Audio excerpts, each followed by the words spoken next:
Grabe ng panahon ngayon. Patindi ng patindi. Sa madaling araw, sobrang lamig. Hindi lang yun. Alas 6 na, pero madilim pa rin. Pagdating naman ng hapon, bandang alauna, sobrang init. Kahit alas 5 na, sobrang init pa rin. Pero wala tayong magagawa. Talagang isa tayo sa mahirap.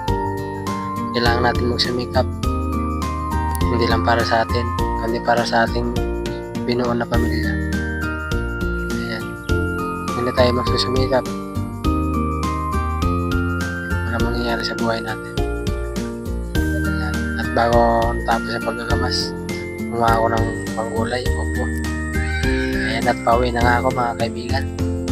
Bago ako uwi, dadaan muna ako sa tindahan. Kasi alam nyo na, yung aking anak, nasanay na tuwing uwi ako, pasalubong ako.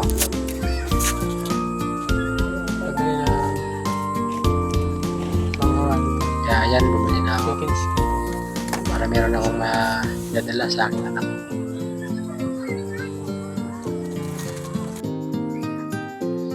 At pagdating ko nga, ayan, agad niyang binuksan yung bag ko.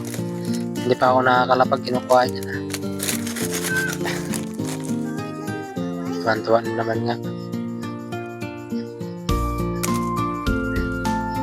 Huwag mong itapon, ba't tinatapon? Kaya yan ganyan, kasi nasanay yan nung nandun pa ako sa bakery. Sa tuwing uuwi ako galing bakery, may dala akong tinapay.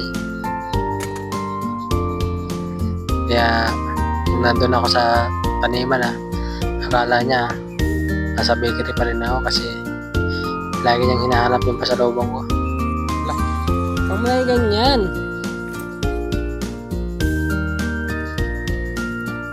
Ako na nga. Yan mga kaibigan, bantuan na naman yung bata kasi nagkaroon na naman ng pasalubong. Ayan, napapasayaw pa nga sa sarap ng kinakain niya. Chicken skin, manghawan. Ayan mga kaibigan, siguro hanggang dito na lang ang aking video. Sobra ako nagpapasalamat sa inyo sa patuloy na suporta sa akin. Paalam. Ayan mga kaibigan, nandito po tayo sa ating tindahan. Kaninang umaga po, ang daming bulaklak. Halos wala akong bawas, mag-aalas 10 na. Yung mga banda mag-aalas 11 na, halos dami pa rin. Kaya sabi ko baka hindi maubos. Ginawa kong 15-15 na lang bawat tali. At ayan mga kaibigan, awa ng Diyos, nabawas-bawasan. Ito na lang ang natira.